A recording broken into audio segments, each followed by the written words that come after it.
Inshallah, in about a couple of minutes, we will have a small halaqa. Imam Anwar Arafat here is visiting from Tennessee. He's a dear friend of mine who is visiting, and inshallah, he will share some wisdom with us, inshallah. So stay for about a couple of minutes, maybe after Sunnah, and then he will start, inshallah. Jazakumullah khair.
Bismillah ar-Rahman ar-Rahim.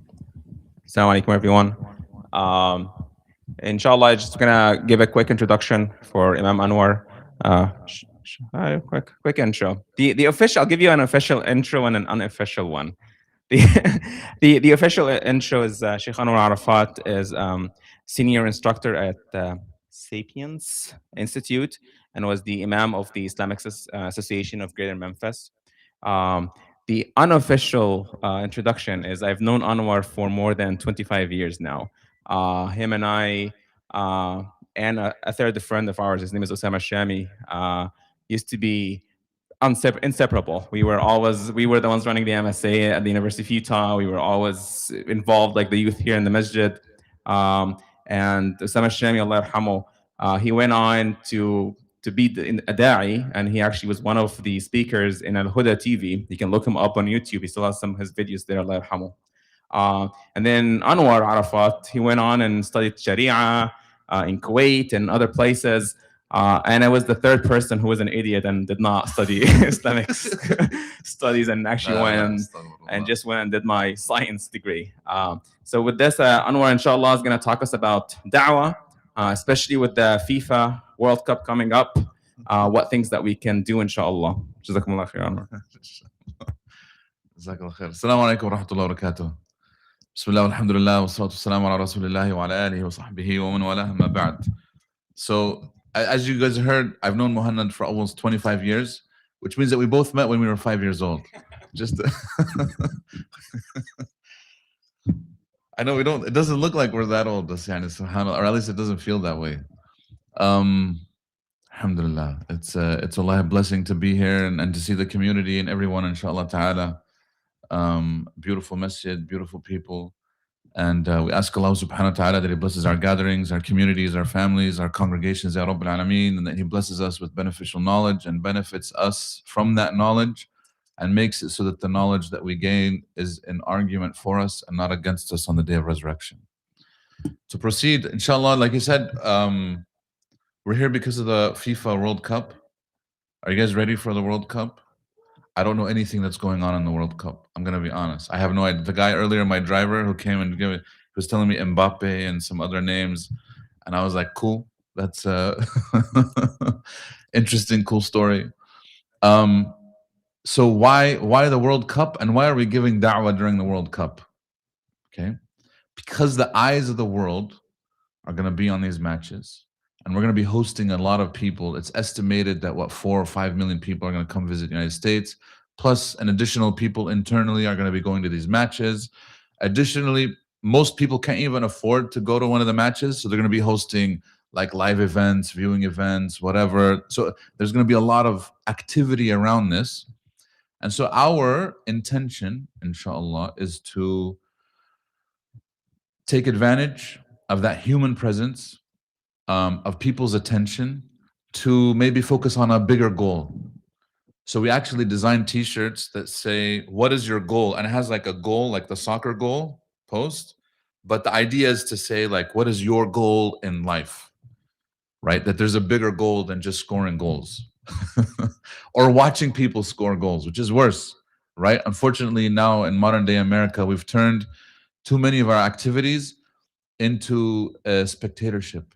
So you'll have people, instead of playing soccer themselves, they'll watch somebody play soccer. What's better, watching somebody play soccer or you playing soccer? Playing, right? Otherwise, where's the benefit? Moving your body around, doing all these things. And unfortunately, most of the fans, well, not most, but a big portion of the fans will never touch a soccer ball. We've done the same thing, by the way, with cooking. So you'll have people that'll turn on the food channel and watch these cooking competitions and know exactly what's going on. And then at the end of the day, he himself doesn't cook and he's ordering food on DoorDash, right?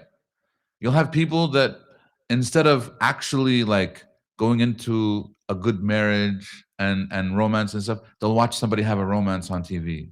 We've turned everything into a spectatorship instead of actually us doing it, okay? And the same thing with da'wah. So right now, if you type in the word da'wah on YouTube and you open it up, what are you going to find? What comes up? Huh?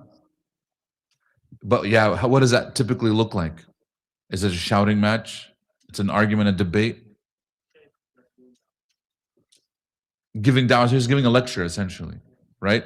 There's usually like, have you guys seen those videos from Speaker's Corner in London? Right? Has anybody been to London, been to Speaker's Corner? I went, never going back again. Aywa. So just ignore the fact that this is on YouTube, right? From just a tactical point of view, is that da'wah effective? Like, does anybody actually take their shahada after one of those debates? If we were to say that the shahada is actually the good outcome that we want, which we'll get into that. What is success in da'wah? Okay, so you guys understand so what do we mean by da'wah, by the way? When I say da'wah, what does that mean? Linguistically, what does the word da'wah mean? If I say, هناك دعوة للعشاء, there's an invitation to, what's asha? Dinner. Okay? Does that linguistically work? Yes. Perfect. Okay. So if I say, now when I use the word da'wah in a religious sense, it means now something different. I'm inviting, it still means an invitation, صح? But I'm inviting you to what? I'm inviting you to Islam. Can you argue, like let's use the dinner analogy. Can I argue with somebody about whether they want to come to dinner with me or not? Unless you're being stubborn. تعال والله إلا تيجي للعشاء. والله بحلف عليك. You'll have people that'll argue, they want to invite them for dinner, etc. But that only works with people that you have rapport. Okay? We're not doing that kind of invitation. Can I invite you to something that you don't know? If I'm telling you come to a dinner, but I don't tell you anything about it, are you likely to go? No, you need to know what it is. What's interesting is that, so what we do in our da'wah is that a lot of times we'll go to the other opposite extreme, where we'll over explain what Islam is, but we'll never actually invite the person. So I'll tell you, oh, Islam is this, is that. Imagine like the dinner analogy. I'll tell the person, man, there's going to be ribs, we're going to have ribeyes, there's going to be grilled shrimp, there's going to be a lot of good sides, there's going to be this dessert that, you know, this guy made, there's going to be really good drinks. And then I tell you where it's going to happen, I tell you the time, and after all of this, I walk away. I never actually invite you. Is the person going to go to the dinner? He's going to be like, wow, you made me excited for this dinner, but then I never got an invitation. What does the invitation look like? Would you like to come to the dinner? Is that an invitation? That's it. So in our da'wah, we have to get to what we call the invitation phase, where we're going beyond just explaining Islam to people. It's not that. Okay? So why don't we give more da'wah in our lives? People throw out different excuses, right? Common excuse, Sheikh, I don't feel that I have enough knowledge. I don't feel qualified to give da'wah. To invite people to Islam, I don't feel qualified. Raise your hand if you feel this way. You feel like you don't have enough knowledge. Okay. He's like, no, put your hand down. Raise your hand if you're afraid if they ask you a difficult question. Very valid. Raise your hand if you feel like I'm not even religious enough, like I'm calling them, but I myself, I need da'wah. Right? This is a common one. There's even people who tell you, Sheikh, we need to give da'wah to Muslims. Forget non-Muslims. Our Muslims need da'wah. I'm like, I'm with you. Right? I've been an imam of a masjid for you know what, since 2011, 15 years now. I know exactly what you're talking about. Okay? But does one exclude the other? In fact, they're synergistic, meaning when we have a da'wah mindset, it's called going on the offense. Using the sports analogy, the soccer analogy, the best defense is a good offense. See, what happens is many Muslims, unfortunately, have adopted what we call the defensive mindset. Okay, what is the defensive mindset? A lot of immigrants, you know, many of us are either immigrants ourselves or the children of immigrants that came to America. Very good. Many of these immigrants, not all of them, but many, when they came, they said, you know what, I'm just going to put my head down. I'm going to go to work. I'm going to go to school. I'm going to go to the grocery store. I'm going to put my head down. I'm not going to bother anybody. Nobody's going to bother me. Right? I'm going to create this really nice bubble that I'm going to live in. I'm going to go to the masjid and pray. Bas, khalas, we're not going to bother anybody. I'm not going to, you know what I mean? I'm going to keep my head down and I'm going to raise my kids in that comfortable bubble. Khalas, we're going to be left alone. Nobody's going to give us trouble. Okay? What's the problem with this mindset? Even if you do this, people are still going to give you trouble. That bubble is burst. Your kids are out in the real world and they're interacting with people beyond the bubble. Inevitably, they do. And even you do. You interact with people beyond the bubble as well. It doesn't work. You can't play defense forever. In this scenario, offense is da'wah. Offense, and by the way, when I say da'wah here, we're talking about holistic da'wah. Allah subhanahu wa ta'ala says, وَمَنْ أَحْسَنُ قَوْلًا مِمَّنْ دَعَا إِلَى اللَّهِ وَعَمِلَ صَالِحًا وَقَالَ إِنَّنِي مِنَ الْمُسْلِمِينَ. And who is better in speech? Who is who is better in speech? Meaning there's no one better in speech. It's a rhetorical question. Who is better in speech than the one who calls to Allah and does righteous deeds and says, I am of the Muslims? So this is the best. That's da'wah. He's calling to Allah, he's doing good deeds, and he's saying, I am of the Muslims.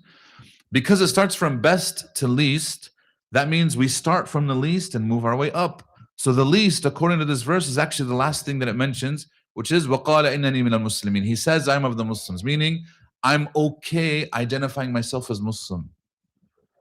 I'm comfortable doing that. I'm not hiding my identity. Okay? I'm not changing my name. I'm not hiding, who I am. I'm comfortable being who I am. This is level 1 da'wah. What's level 2? وَعَمِلَ صَالِحًا. And he does righteous deeds. What's level 3? Da'a ilallah. Now I can invite. You see, my words are the last thing. The first thing, though, is identity.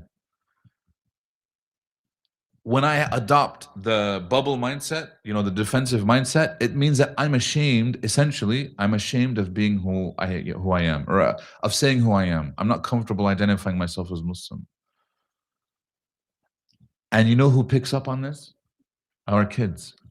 Even if I don't say it to them, they see it in their parents. That the parents are not comfortable saying that they're Muslim. They're not comfortable identifying. And so the kids internalize this mindset that I have to hide who I am. And I can't be comfortable sharing that.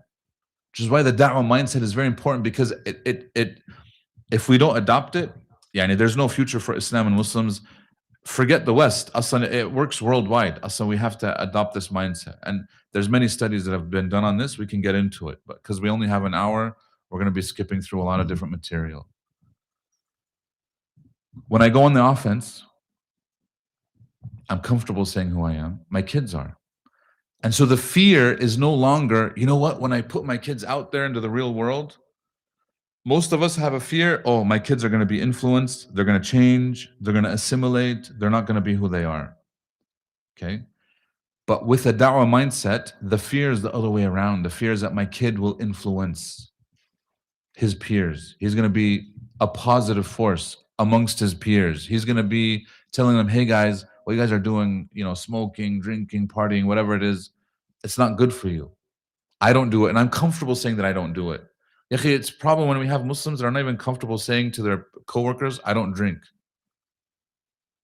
I get this question all the time. Like from people, they'll come, Sheikh, so like my coworkers invited us out for like drinks, and I know they're going to be talking business, and this is after work, and I don't want to miss anything, but like I don't want to tell them I don't drink, and I don't want to, like, what can I do? Can I just go and like not participate, but just be there? And I'm like, are you serious right now? What's his mindset? Is it the defensive or offensive? Defensive. Instead of being comfortable saying, you know what, guys, you guys go have fun. I don't drink, but I'll see you guys on Monday.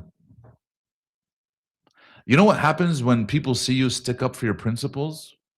They respect you more. But when you bend on your principles and you don't follow what it is that you actually believe in, they're like, oh, this guy can be swayed. He can be bought. He can be changed. It happens all the time. You know who doesn't drink, by the way, and nobody loses respect for him because of this? This one thing, Trump.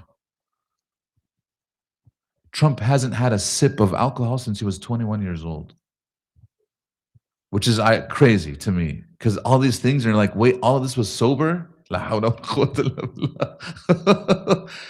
think about that. Not a single person has ever held it against him. In fact, if anything, it causes his followers, who they themselves drink, to have respect for the guy, which is wild to me.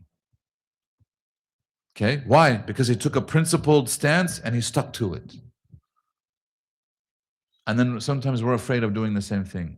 If we do wallahi the same thing, and we're doing it for the sake of Allah, not because we want the approval of the people, but the people will inevitably respect you. So, identity. Doing good deeds, meaning our actions have to be louder than our words. Your character is loud. Who you are as a Muslim is loud. And then وَقَالَ وَدَعَ إِلَى اللَّهِ, he calls to Allah. And when the opportunity arises, of course. Okay, we call that, there's passive da'wah, active da'wah, advanced da'wah. Passive da'wah is where you're doing all of that and they come up to you and like, hey, Muhammad, you're Muslim, like why don't you guys eat pork? Like, bacon is so good, man. How come you guys don't like eat bacon? Muhammad has a choice when asked this question. He can either talk about bacon and pork and pigs for the next 10 minutes, or he can use the opportunity to give him da'wah. Because even if he answers, he's like, oh, pork, let me tell you why pork is bad. 1, 2, 3, 4, he starts counting all these things. At the end of that answer, did he give him any da'wah? Did he invite him to Islam? Or did we just talk about pork for 10 minutes?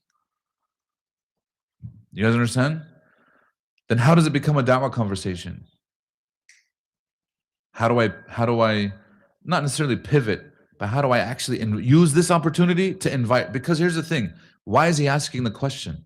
Does the questioner, and he's your coworker, your colleague, your neighbor, somebody that you know, because he sees your character, so he has to have contact with you. He sees who you are, so he asks you that question, like, what is he actually asking?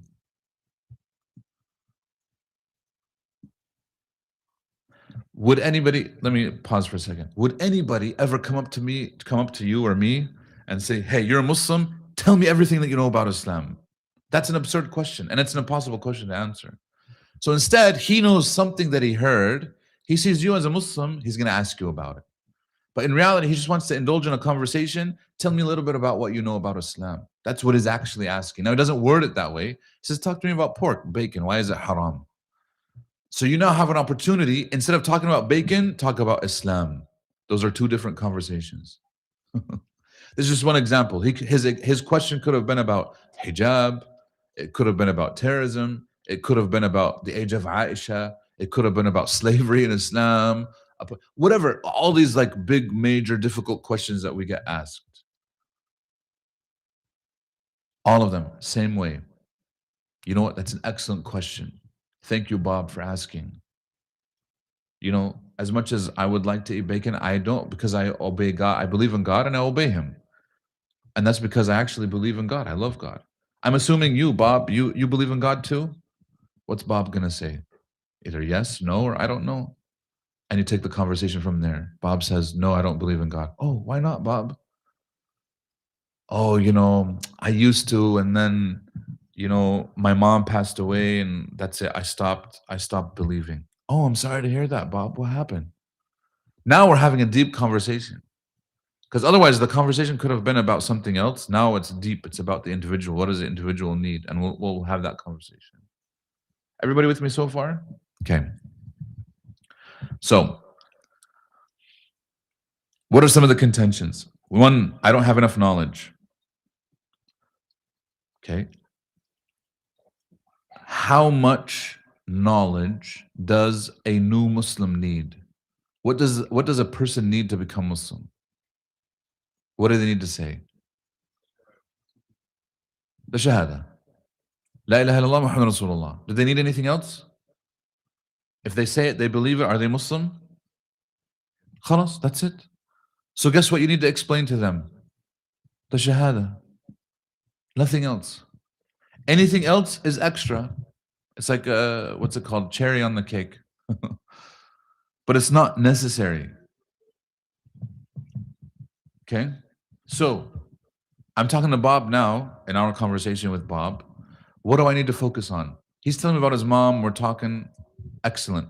But what, in my head, what is my end goal? I need to cover what? La ilaha illallah, Muhammad Rasulullah. That's it. I don't need to cover anything else. Everybody with me? So how much knowledge is that? Can the average Muslim explain La ilaha illallah? If the average Muslim can't, we have a big problem. Because if you are a Muslim and you can't explain to me La ilaha illallah, akalna hawa. We have a big problem on our hands. And I will tell you this, I'm impressed, wallahi, with the Muslim community. The average Muslim knows more about their deen than the average Christian knows about Christianity. And even the average atheist knows about atheism. Many atheists, so we have a whole course. So I'm part of Sapiens Institute. We have a whole course on answering atheism. We have a whole course on answering Christians. We have a whole course in like our dawa 101, and then we have like advanced dawa, where we come back and we do like a lot of role playing and all these other things. I just got done doing the dawa workshop, so if I'm a little tired, yani, please forgive me. I got done doing the workshop. So our one-on-one workshop in Worcester, for 6 hours. It was from 10 to 4. And we went over the time. We went to 4:30. Okay. And we didn't even finish. So in the one-on-one workshop, it was 183 slides. We only got to slide 120, 130. So we had about 50 left that we didn't get to. And they were disappointed, like, oh, this, and we're not done. I'm like, no, we haven't even, like, there's still stuff that we haven't even scratched the surface in terms of like how deep we can go. Okay. So, but we're going back. The idea is focus on. So what do we focus on? The Shahada. If you can't explain the Shahada, I'm sorry. And you can break it down. La ilaha illallah. So we talk about, we have an acronym that we teach the students, which is called the Gorap. Gorap. Has anybody heard that before? Gorap? It's an acronym you memorize. It's not like, it doesn't mean to go and start rapping when giving da'wah. It's a way to memorize it. G stands for God's existence. The O is God's oneness. The R is revelation, and the P is prophethood. What that means is that I'm taking the opportunity to make sure that I'm hitting all these points with the potential Muslim that I'm talking to. I don't like the term non-Muslim. We call them not yet Muslim instead of non-Muslim, because you never know. They could accept Islam. Okay. Gorap. So G stands for what? God, his existence. O stands for what? Oneness. The R stands for revelation, and the P is prophethood, and the A is and. Okay. If you notice, the G and the O are what? That God exists and that He's one. What is that? La ilaha illallah. Okay. And then R and P, what is that? Muhammad Rasulullah. Because Muhammad is the messenger, and what was his message? The Quran. Make sense? So you talk about the Quran. In R, we talk about the Quran. Why do I need it? And how do I know that it's actually from God? Bas. It's very simple. So if a person asks you a question, you can actually navigate using the Gorap. So how much knowledge do you have to have? Not that much. Anybody can actually give da'wah. Now, should we have specialized people? Absolutely. But even the average Muslim can do a lot of good. Yani, you have potential that is untapped. That's kind of the point of this talk. طيب, what if he asks you a difficult question? I don't know how to answer a difficult question. Guess what? You don't have to. What if a person says, Yahi, why? What if he asks me like an important question? Do you have to answer questions? Can you say, I don't know? If a person asks you a question that they don't know the answer to, what do you say? I don't know. Is that the end of the conversation?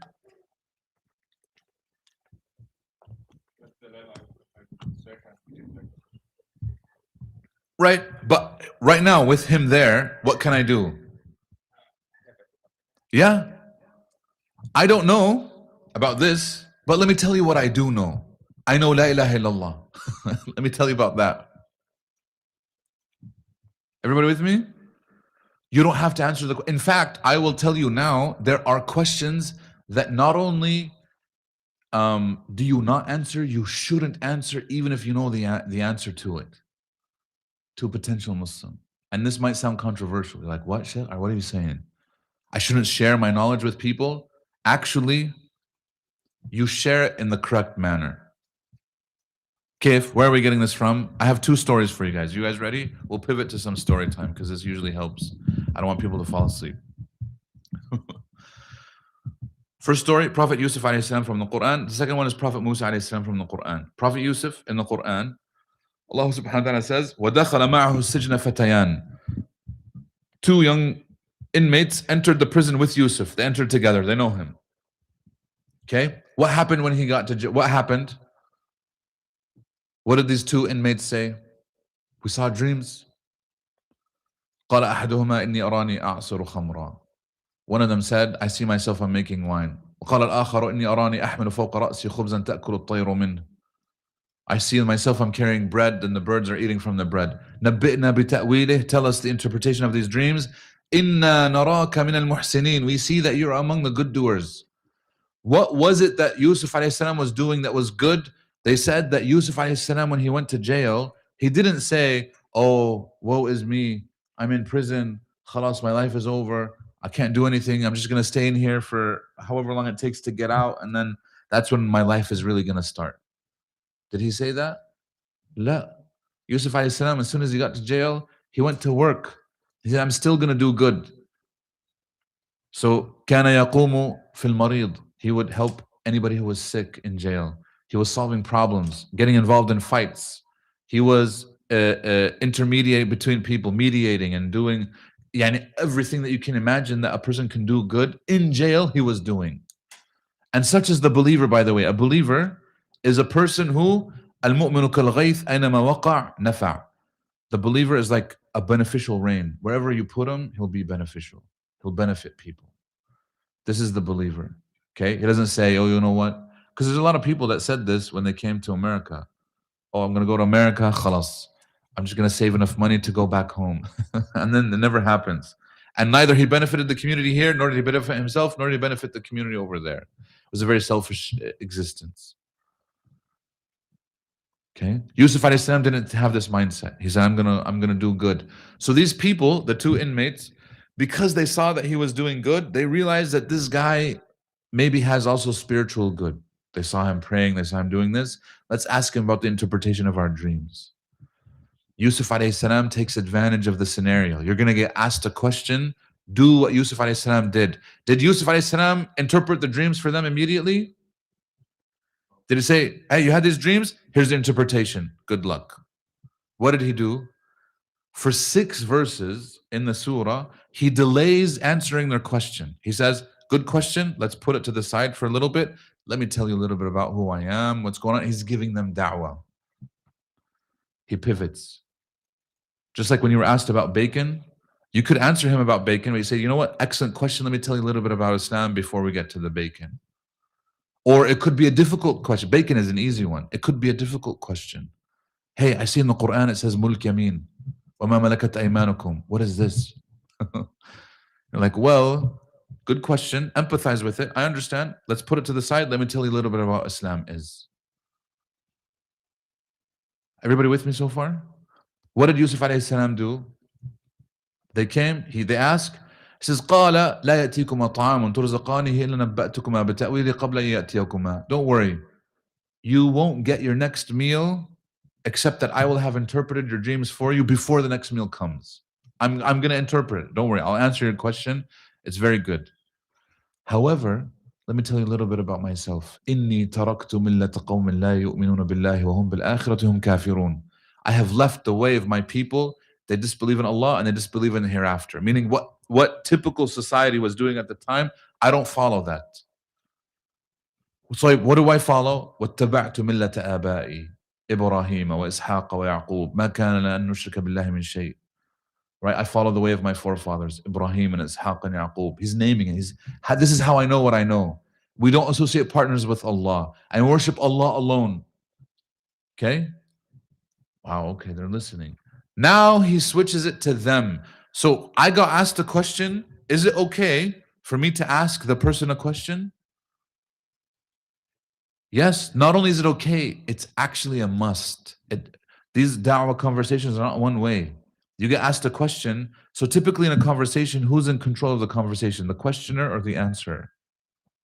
The questioner. But if you keep on allowing the other person to ask you question after question after question, it's not going to go where you want it to go.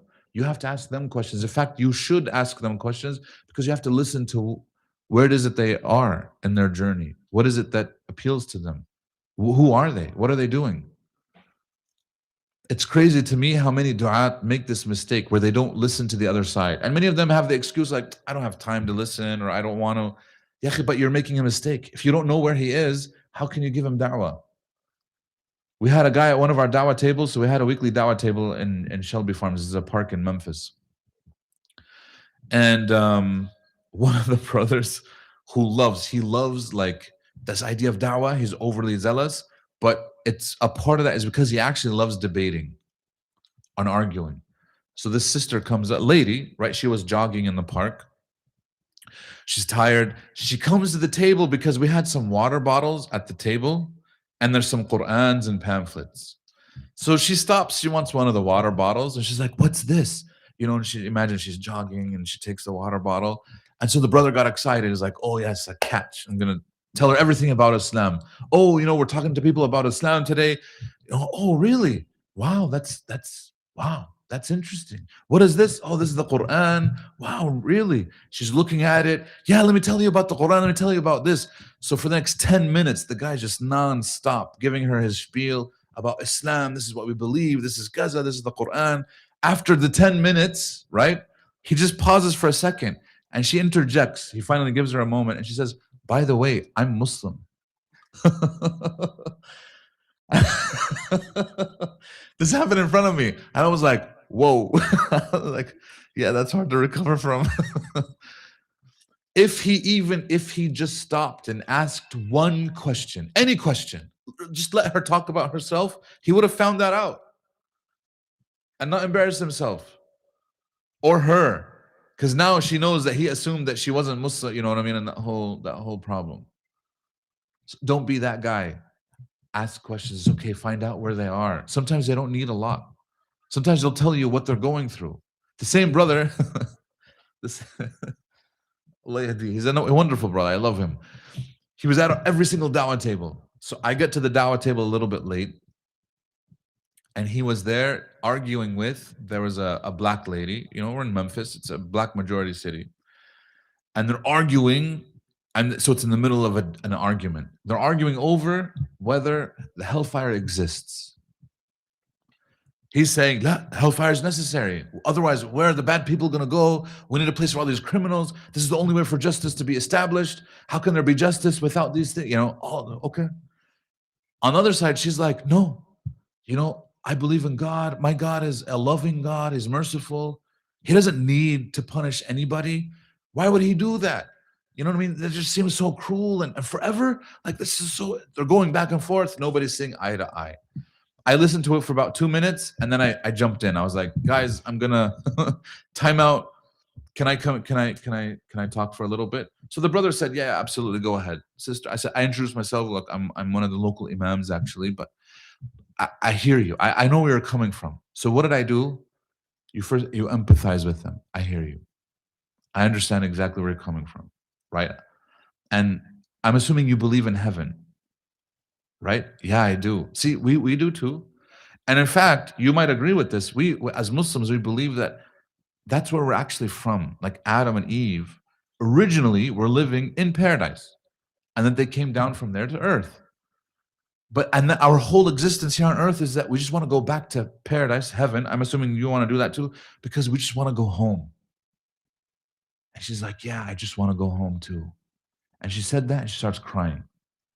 I was like, oh man, I didn't want to do that because now it's going to be hard to have a good, productive conversation. She tears and she's like, I just want to go home. I'm like, I'm sorry. Like, it seems like what's going on? Tell me, talk to me. So she opens up, life, her childhood. She wasn't really too religious. Her parents, they used to take her to church when her dad was there, to a Baptist church. Then they got divorced.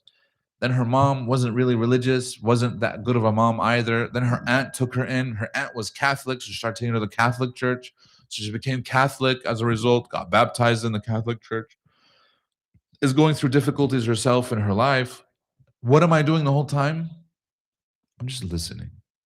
Interesting, good. Let the person open up. Because you know what happens when you let the person open up? They give dawah to themselves. They'll tell you exactly what it is that they need. She's talking. Then she says, I said, what about the Catholic? So you said you were Catholic, right? Do you go to church? She's like, I've been struggling with my relationship with the Catholic Church for the last few years. And it got to a point where she's like, this is crazy. But she said, this morning, this is Sunday. She said, this morning, I was supposed to go to Mass. And I didn't for the first time in years. But I prayed in my room next to my bed. I went down on my knees and I prayed and I said, God, I'm not going to go to church. I'm not going to go to Mass. But if there's something better for me out there, show it to me. was like, Allahu Akbar. In my mind, I'm like, I want to cry. She was crying earlier, now I want to cry. And I said, Subhanallah, I said, look, I don't think it's a coincidence that you're here talking to us right now. And she said, okay. What does that so what does that mean? I said, look, what do you know about Islam? She says, I know a little bit. I said, can I walk you through it? She said, yeah, absolutely. What do you focus on in this scenario? That's it. I want to make sure that you guys are with me. We've been saying this all night. What do I focus on? La ilaha illallah Muhammad Rasulullah. I said, look, in Islam, we believe in God. And I know that you believe in God too. And we believe God is one and uniquely one. So we don't believe that he has a son. We don't believe he has a partner. We don't believe in it. And does this make sense to you? She's like, actually, that makes more sense than what I've been taught. It's perfect. We believe that God sent us revelation, right? We have a book, the Quran, but he sent over the revelations before, which is why there's some truth in there. But that the final one is the Quran. And I see you have a copy with you. The brother had actually given her a copy. She said, yeah, the Quran, it's so far, it's good. And then he sent prophets and messengers, the last of whom is Prophet Muhammad sallallahu alaihi wasallam. She's like, okay. So I said, do you agree with all this? She said, yes. I said, perfect. You have any issues? Nothing that I can think of. Now remember, I made a mistake. Maybe I shouldn't have asked that question. But just maybe 20 minutes before, she had an issue with what? The hellfire. By now, she forgot about the whole conversation. I forgot about it. So I told her, if you don't have any issues, would you like to become Muslim? She said, I can't commit to a religion when I haven't been to the place of worship. I said, fair point. I'm with you on this. Would you like to come to our mosque? If we invite you tonight, would you like to come? She said, yeah. I said, khalas. One of the sisters that was with us at our table, right? She was a Latino convert, married to one of the Egyptian brothers, actually. He was a doctor. I told her, sister, can you take her phone number, exchange information, see when is a good time for you guys to bring her to the masjid. SubhanAllah, we have our group chat, the dawah group chat. She sends us a message, said the sister that was at the dawah table, she wants to come like a little bit after Maghrib before Isha, and I'm going to give her a tour. I said, perfect, keep us posted. She sends us a message 5 minutes before Isha. She says that sister wants to take her shahada. Okay. What was the technique that was used? It was listening. Not preaching. I didn't have to preach. You have to listen. Let people open up. Wallahi, they'll open up. Just listen to them. With answering difficult questions, I'll tell you another example. A guy, he emails the masjid, and it's like an angry email. He's like, I have questions about Islam. There's these unanswerable questions. I need somebody qualified to answer these questions for me. Okay. I emailed him back. I said, you're welcome to come anytime. Let me know in the evenings. Generally, weekdays in the evenings are good. And you're welcome to come to the mosque. He emails back, I'm not comfortable coming to the mosque. I don't want to go there. But I can meet at some other place. Like a coffee shop would be good, except that I'm boycotting Starbucks, so I don't want to go there. I said, Allahu Akbar, this guy's already, he's on the right manhaj. So I said, okay, khalas. Where do you want to meet? He said, this time we agreed time and place. I went. I show up. The guy meets me. It's one of the local coffee shops near the University of Memphis. How you doing? My name is Anwar. What's your name? This, okay. Sit down. He's like, here you go. He pulls out 2 sheets of paper. Here's your paper. Here's mine. And he has a pen. I look at the paper. It was printed from Reddit. You guys know Reddit? The website, the app. And it says on the post, it says the top 10 most difficult questions to ask a Muslim. 1, 2, 3, 4, 5, 6, 7, 8, 9, 10. He pulls out his pen and he's like, circles question number 1. He's like, are you ready? I'm like, let me order coffee first. We sit down. Okay. Question number 1, right? One of those like difficult questions. I was like, okay. I mean, I said, look, first off, this is a very deep question, right? Before this, tell me a little bit about yourself. I don't know who you are. You know what I mean? I can tell you who I am. Here's who I am. I introduced myself just for a little bit. Tell me who you are. We started talking like that. The guy was a postdoc, molecular biologist, researcher at the University of Memphis, but he's still relatively young. And he was like, look, in the beginning, he was very hesitant to open up, but you have to continue to listen and ask them questions for them to open up. He said, can we just focus on the questions? I said, no, we'll get into the questions. I just want to know, like, tell me about yourself, your journey. Initially, very like standoffish in terms of himself. Okay.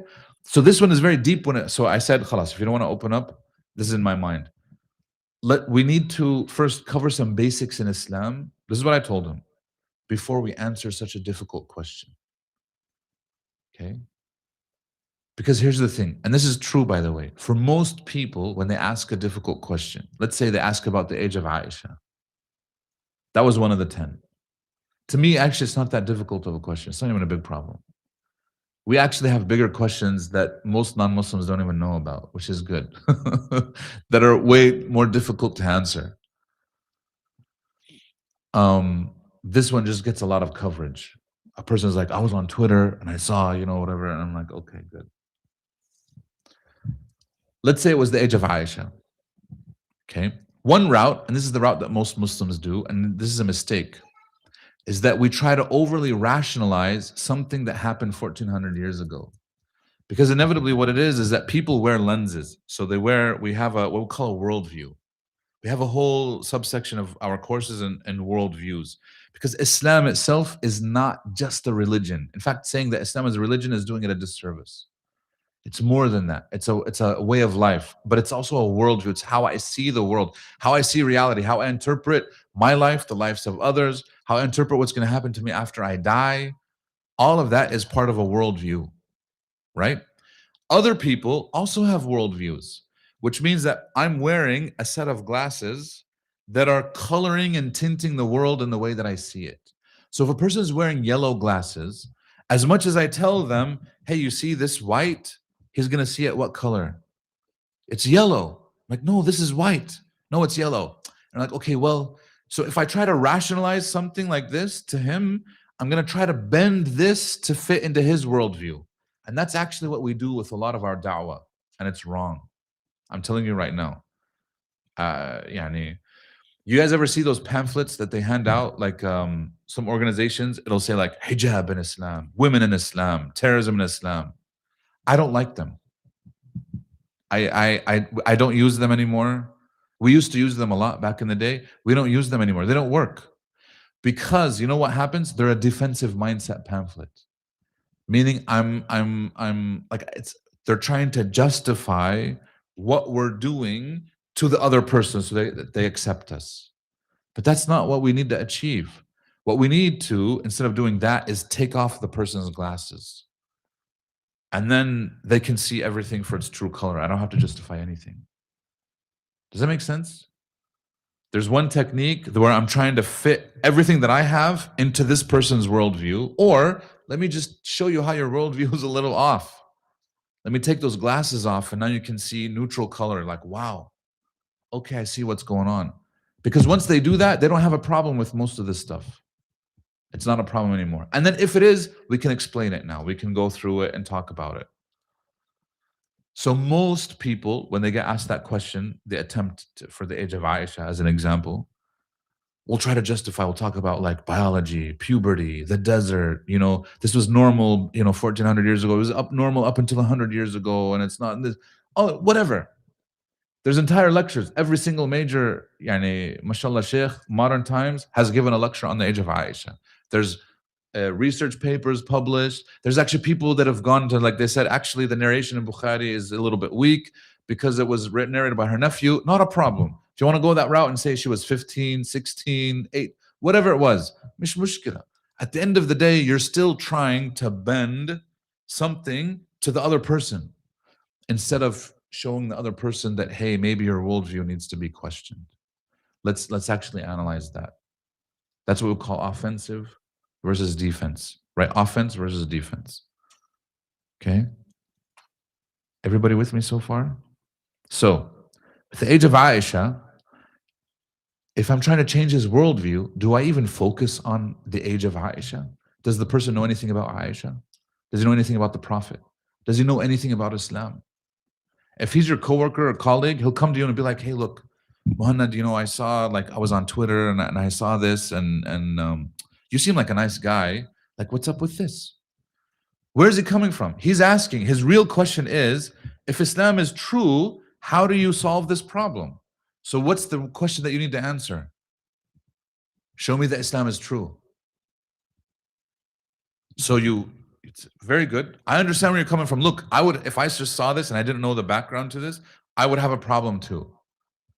Right? But let me give you some background, just some basics, and then we can get into it. Is that okay? Yeah, absolutely. That's fine. So in Islam, we believe in 1, 2, and 3. Now, what do I cover? The basics of Islam. And then I ask him, what does he believe in? Right? What is your paradigm? Because I want to know what his worldview is. Where is he coming from? You believe in God too? No, I don't. Oh, why not? I believe in science. Oh, okay. Well, I mean, what about science tells you that there's no God? Evolution. Okay. Again, what about evolution says that there's no God? Because nothing about evolution says that there's no God. Well, I mean, evolution doesn't it? No. They're not necessarily contradictory. Tell me what you'll find out that most people don't even know why it is that they're atheists or why it is that they're whatever. But you help them deconstruct that. You're helping them see that reality. And we can go down that route. Okay. Now our conversation is about why this person doesn't believe in God versus it could have been about Aisha and her age. Which one is better? You guys see this? See what we're doing here? So with that brother that came, remember he gave me the page? I did the same thing. Let me tell you a little bit about what Islam is. Right? Islam. So we go down that route. I'm asking him questions. He's asking, we're going the basics of Islam. The hour is up. And all we did was talk about the basics of Islam. He looked at his watch. Oh, it's 8 o'clock. Thank you very much for your time. Can we meet again next week? Same time, same place? I said, let's do it. I went back, went the following Wednesday, 7 p.m. Thank you for meeting me. And do you have your sheet with you? I lost mine. I don't have it. Okay. I didn't have it. I'm like, oh, I forgot to bring it. He's like, okay, no worries. I have mine. We'll go over it together. What question are we at? What question are we at? Yeah, 1. We didn't even answer 1. He's like, I think we're on question 3. I didn't correct him. I was like, go ahead, Bismillah. So in here, it talks about slavery in Islam. It's like, oh no. Okay. This is an excellent question. Again, you know what I mean? Like, we got the basics of Islam and everything else. Tell me a little bit about yourself. You said your family background, all these other things. We talked about that. Now that we have rapport, he opened up. I find out he grew up in an atheist household. His parents were not believers, and he just kind of followed along. And he says, my whole life I was told that science has all the answers. And that's what we follow. And that we don't need God in our lives. People needed God back in the days because they didn't have science. But now we're advanced, we have science. We don't need God anymore to tell us why things happen. Before they used to believe in the God of thunder, but now we know why thunder happens, right? We can explain it scientifically. So we don't need God, which is foolish, by the way. That's not why people believe in God anyways. So I said, okay. He's like, but now I'm at a point where I'm the scientist, I'm doing the research, and I'm realizing we don't have any answers. That every time we answer one partial question, there's 100 more that we need to answer, and we don't even have the answers. And that we're like, and a lot of times we're just as lost as the general public. And it's these people that write out there, these pseudo-scientists, that make science into a religion that it's not. This is what he's telling me. I was like, wow. Okay. You guys know this is true, by the way. There's something called scientism, which is the people that they believe or that they follow science as a theology, as a religion. Which obviously we don't. I love science, but science is a tool. Science doesn't say anything theologically. It shouldn't. It doesn't. That's not what it's designed to do. So he says, I'm now the scientist. Science doesn't have any of the answers, and I'm just as lost. He's like, I'm way more lost than I was before. And I'm looking into all these world religions. So he says, I looked into Christianity. This doesn't make any sense. I looked into Buddhism, Taoism, Hinduism. He said, I even looked into Judaism for a while. I was like, wow, why is it that Islam is always at the bottom of people's lists? Right? Have you guys noticed this? When people start searching for the true religion or the true faith, Islam is always at the bottom because they never assume that it could be there. Because the only thing that they know about Islam and Muslims is negative, meaning we have our work cut out for us. Okay? We really do. And so he says, I came across Islam at the very end, and what I read made a lot of sense. But I'm like, then where are these people getting these negative notions from? Hence, this is why I printed this paper. So what is he telling me? Does he care about any one of these 10 questions? He never did. Wallah, most sincere people, they don't care about the difficult question that they ask you. What they're actually asking is, show me why this isn't a problem. Meaning, show me why your religion is actually true, essentially. Or tell me a little bit about your faith. But most people won't ask that way. That's a very direct question. So instead, they'll go about it sideways, just like we do. We're polite in real life. So I said, khalas, we're here. So we continued down that route. We're talking about it, Islam as well. The hour's up. How many questions did we answer? 0, not a single question.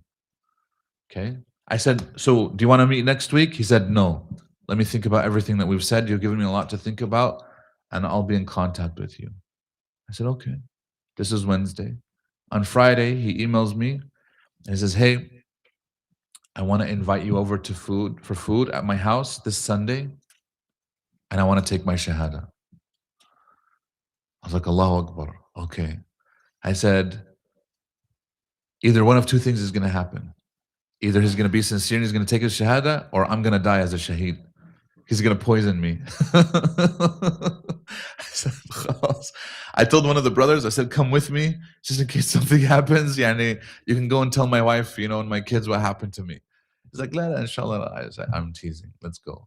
We went to his house. Turns out he lived a block away from that coffee shop. I felt kind of duped because I had to drive for like 25 minutes and he was like walking distance. But anyways, it was literally like a block away from that coffee shop. And we went to his house. MashaAllah, he cooked, elaborate meal. We ate and he took his shahada. And he continued. I sent him some resources. We got him help, showed him how to make wudu, salah, all that stuff. And then subhanAllah, he finished his work and then he moved to South Korea.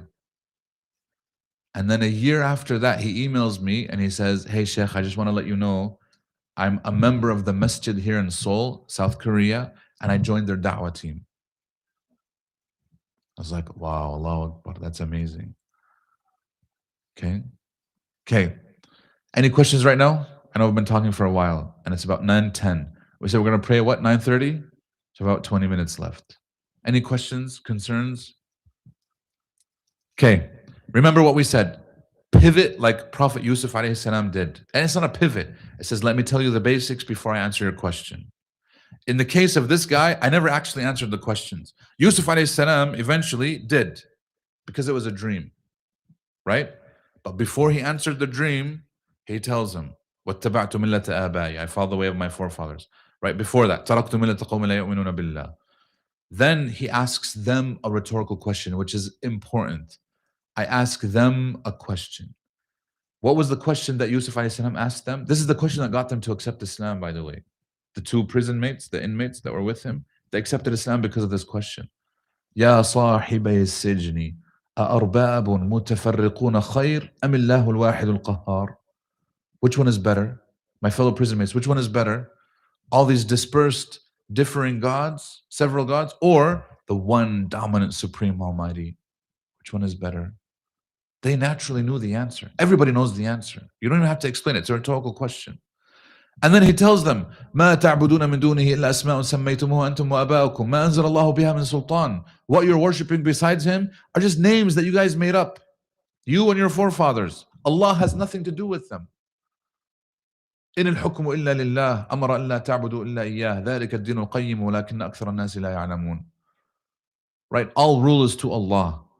And he commanded that you only worship him. And this is the true religion, the true way of life, but most people do not know. And we're told in the book, in the tafsir, that they followed him in this. Then he interpreted their dream. Okay? Everybody with me? We said what was the second prophet that we're going to mention and how he answered a difficult question? Musa alayhi salam. Musa alayhi salam is sent to Pharaoh, Fir'aun. Right? First stage dawah, Fir'aun. Second stage was to his people, Bani Israel. And arguably, his people, Bani Israel, were more difficult than Fir'aun, but that's a different subject. Because they saw the truth, they saw miracles, they saw all this, and they still gave him a hard time. Fir'aun, he goes to him. Allah subhanahu wa ta'ala first tells him what? اذهبا إلى فرعون إنه طغى فقولا له قولا لينا. First lesson, tell him words that are gentle, soft words. Think about this. He's a tyrant. He's the worst human being on the face of the earth at that time. And despite this, he's commanded to talk to him how? Gently, kindly. I know if that happened today, I would not be able to. Give me the tyrant of today, and I'm not talking about Trump, I'm talking about like worse, people that have killed our people. And remember, Fir'aun did kill Bani Israel and he did all these things, and yet Allah subhanahu wa ta'ala wants to make sure that Musa gives perfect da'wah. Despite knowing, doesn't Allah already know that Pharaoh is not going to believe? Yes. So then why is he sending him? So that Pharaoh has no excuse on the day of judgment. You were given perfect da'wah and you still disbelieved. So they go, اذهبا فقولا إنا رسول ربك. We are the two messengers from your Lord, meaning him and his brother Harun. فأرسل معنا بني إسرائيل ولا تعذبهم. Send with us Bani Israel, don't torment them. قد جئناك بآية من ربك. We came to you with a sign from our Lord. What was the sign? The two miracles that he did, right? That he performed. The staff turning into a snake and his hand, producing the light. Very good. قد جئناك بآية من ربك والسلام على من اتبع الهدى. Peace will be upon those who follow the guidance. وأن العذاب على من كذب وتولى. Right? And alternatively, if people turn away, there's going to be punishment. Pharaoh listens, very good. So his natural first question. Wait, you said your messengers? Who sent you? Your messengers from who? This is what he asked. قال فمن ربكما يا موسى. No, he's good. He answered correctly. قال فمن ربكما يا موسى. Who's your Lord, O Musa? Who sent you? قال ربنا الذي أعطى كل شيء خلقه ثم هداه. Our Lord is the one who gave everything as creation and guided it. Meaning he didn't just create and then leave it, but he actually gave it its guidance to what it needs to be successful. Every creature, animal, plant, human being, we all have it. Very good. Pharaoh can't respond to this. So Pharaoh pivots. Pharaoh pivots to what we call a trick question. It's a gotcha question. It's a question that you should not answer. You can't answer. And unfortunately, I've seen many du'at, actually many imams of masajid even, attempt to answer, and it ends up in a disastrous results. What was Pharaoh's gotcha question? And Pharaoh, by the way, he asks this on purpose. Like he knows that this is a difficult question. He wants Musa to trip up so that he offends the people, the al-malak, because this was in front of his whole court. What was the question? قال فما بال القرون الأولى. He said, what about the previous generations? And today, we get asked this question all the time. You're at the dawah table, a person comes up to you, is like, you're Muslim? Yeah. So what do you guys say about, like, I have my grandma, right? And my grandma was a great woman. She gave a lot of charity. She went to church regularly. What do you guys say about her? Where's she going? Is she going to heaven or hell? Should you answer this question? Can you answer this question? No. Technically, no. Do scholars discuss this question in their books? Absolutely, all the time. You know what the danger is? You'll have a person who read those discussions and then he attempts to summarize everything that he learned for this non-Muslim in those 2 minutes. Don't do that. You don't need to. You're trying to summarize a scholarly discussion for somebody who doesn't even have the basics.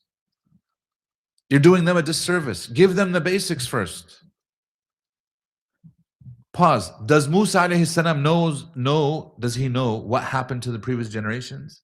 Could Allah reveal to him though, as a prophet? Yes, absolutely, the answer. But instead, what does he do? He answers it in the proper manner, the manner that Pharaoh and his people need for the moment. How did he answer it?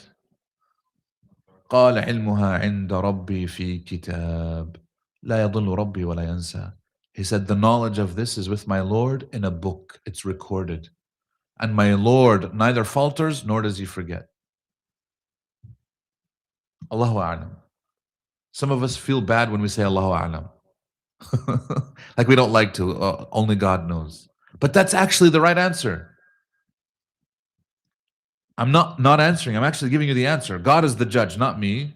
God knows what's going to happen to them. Aslan, for you, that's a wrong question. You need to be worried about yourself, not previous generations.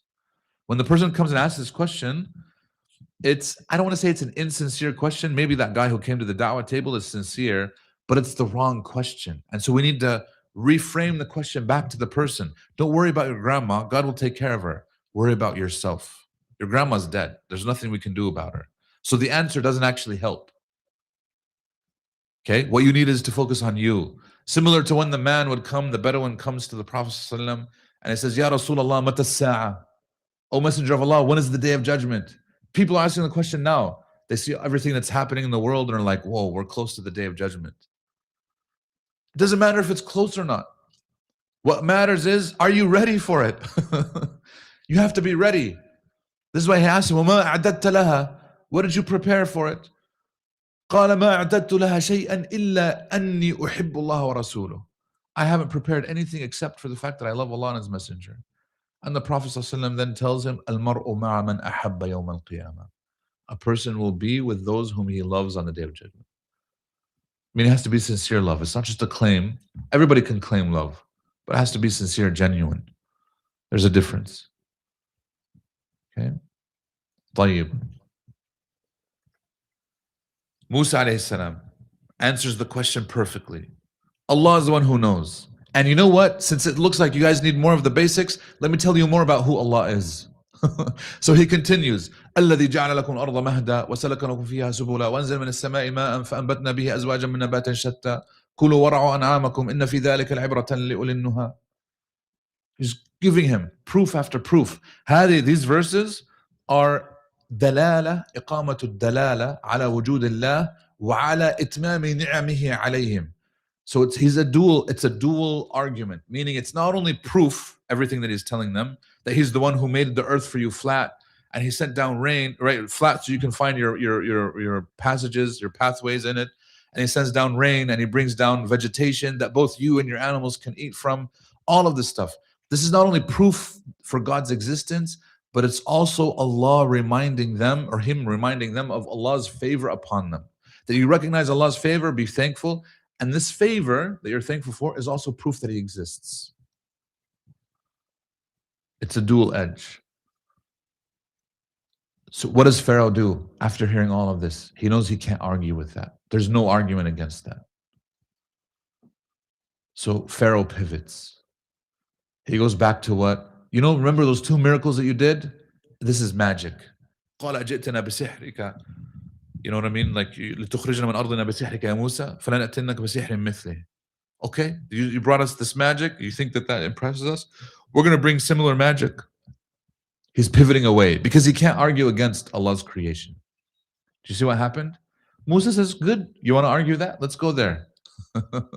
And we know the whole story, you know, the rest of the story, and how he beat them with even the magic. And that caused the magicians themselves to say, hey, this is creation, this is not magic, this is real. And they became Muslim because they have knowledge. Okay? When you're asked an unanswerable question, what do you say? Allahu Akbar. The prophets did it. We can do it too. And he pivoted. I don't know, but here's what I do know. Allah is the one who created for you everything. Do you see what he did? He didn't stop. The conversation doesn't stop at that. You see what we're doing here? This is what we're prophetic dawah. Okay? I don't know the answer to this question, but let me tell you what I do know. And remember, what do we focus on with what I do know? La ilaha illallah Muhammad Rasulullah. That's it. Okay? Easy enough? Okay. Any questions, concerns, comments, issues? Yes.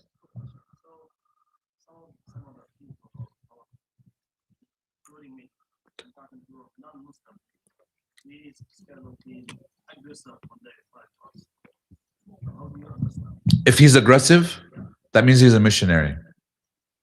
Most sincere people are not going to be aggressive like that. If he's coming at you and debating and whatnot and he's aggressive, most likely he's a trained missionary, and you don't have to engage with those people. You can say, look, it looks like we're going in circles because, I'm hearing you. I don't know if you're hearing me. It doesn't matter. I think I have better things to do with my time, and so do you. You move on. When we put our dawah tables out, you're going to do this, inshallah ta'ala, like in the World Cup. Your table will, it's not if, you will be targeted by missionaries. And in fact, we know some of their tactics. We've been doing this for many years.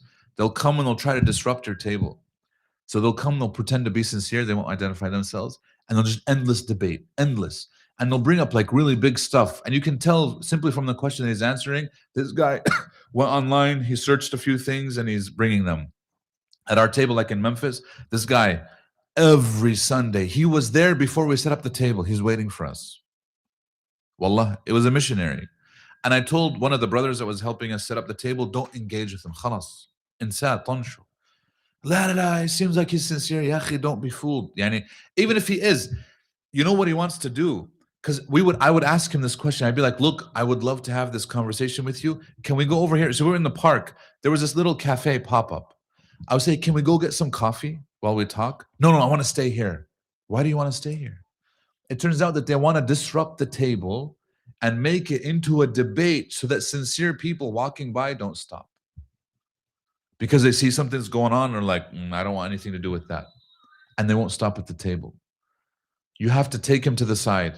Or I would tell, one of the things I would tell them, look, I don't have time right now. There's other people that I want to talk to.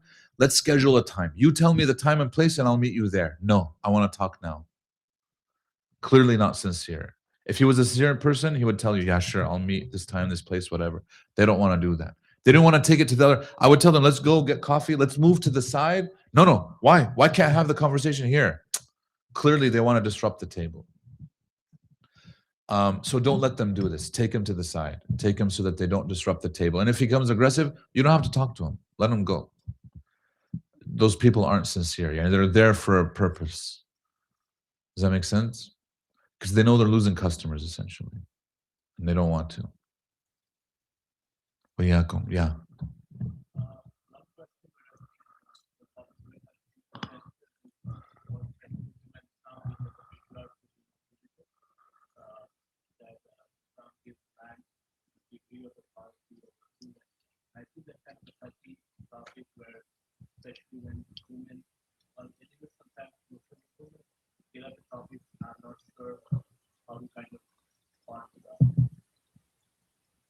So for our Dawah 101, what do? What's the tactic? Pivot. I don't know. You say, look, I empathize. I understand where this is coming from. And we do have a lot of, answers to, if there's something specific that they can point out, maybe we can answer it briefly, but then pivot still. But ultimately, you have to talk about the basics. What do you know about Islam? Like, it seems like you know a lot. Like if they like, oh, why is the inheritance of a man double that of a woman? Oh, wow. It seems like you know a little bit about this. That's not always the case. In fact, there's only 4 cases where the inheritance of a man is more than a woman. There's actually 13 or 14 cases where a woman inherits more than a man. But regardless of that, what do you know about Islam itself, the basics? Quick pivot. You answer it sometimes very brief. If you have something that you can give them, or just tell them, look, I understand where you're coming from. I would be frustrated too if I didn't know and I just heard something about it. But let me give you some of the basics that would help. So it's not a full pivot. I'm actually giving them what they need, not what they want. Right?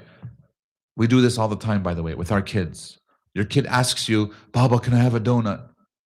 No, here's some carrots. Right? Or whatever. I don't know.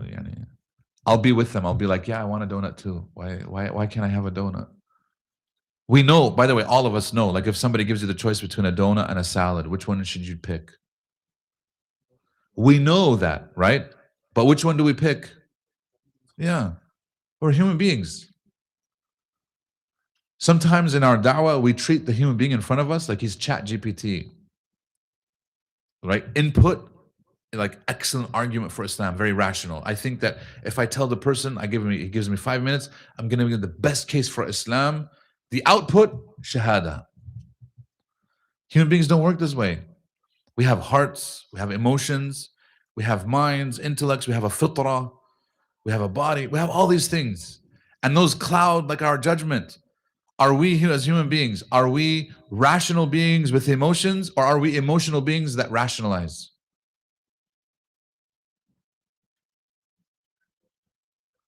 Emotional beings that rationalize. Every major decision, in fact, even the small decisions, we actually make it with our hearts, not our minds. As much as we try to fool ourselves in thinking otherwise.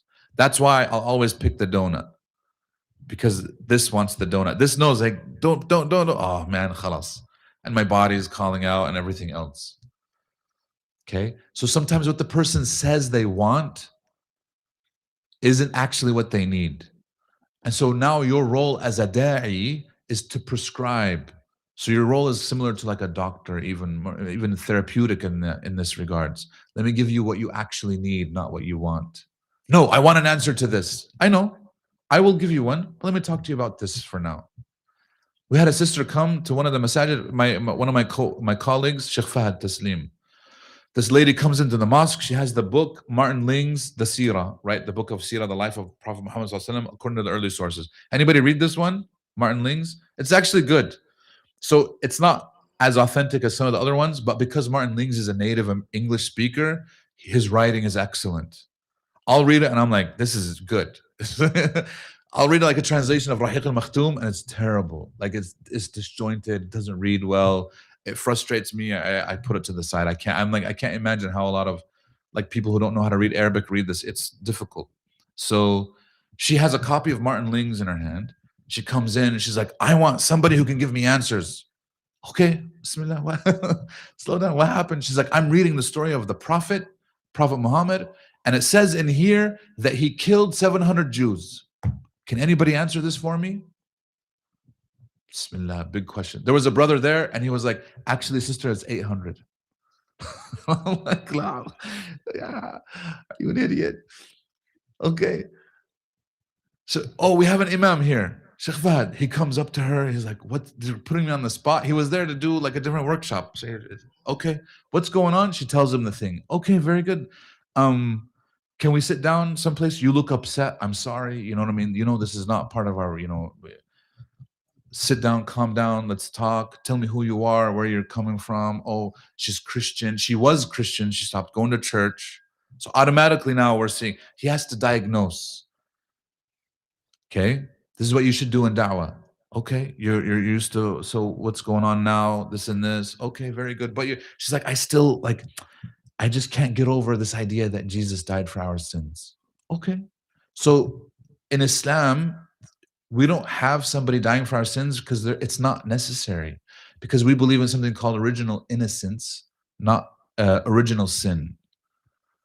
She's like, what? I've never heard that before. He's like, yeah, you've seen a newborn baby.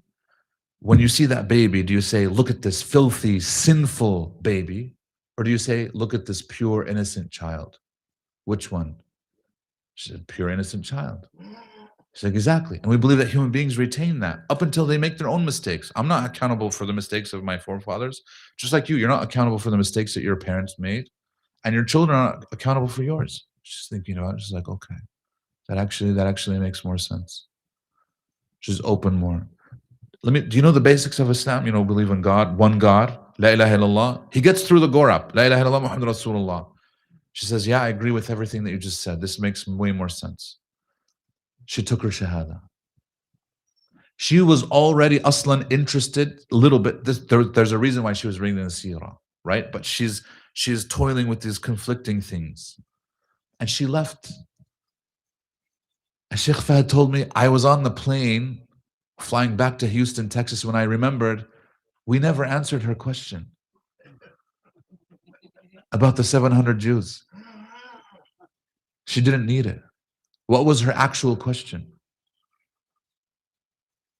Her question was, I'm interested in Islam, but I see this problem. Kind of show me the way. Is Islam still true? And that's all he did. And sometimes that's all people need. Okay. Barakallahu feekum, jazakumullah khairan. I know it's we're probably past the time. May Allah subhanahu wa ta'ala bless you and help you and assist you, Rabbil Alameen. And inshallah ta'ala, if you guys can join some of the efforts that are being done. I'm not involved in the organizing part here. We have we're trying to cover every city in the United States that's hosting some of the games. So we have our hands full. But if you guys need any help, I know Muhammad has my number, and we go back several decades. We met each other, like I said, when we were 5. So, we're not but may Allah subhanahu wa ta'ala bless you and bless your community. Inshallah ta'ala. Barakallahu feekum. Jazakallahu khairan. Assalamu alaikum wa rahmatullahi wa barakatuh.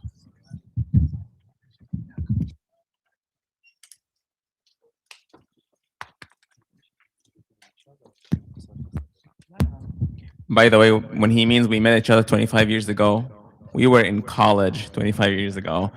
And I am older than him, even though he has all the white beard.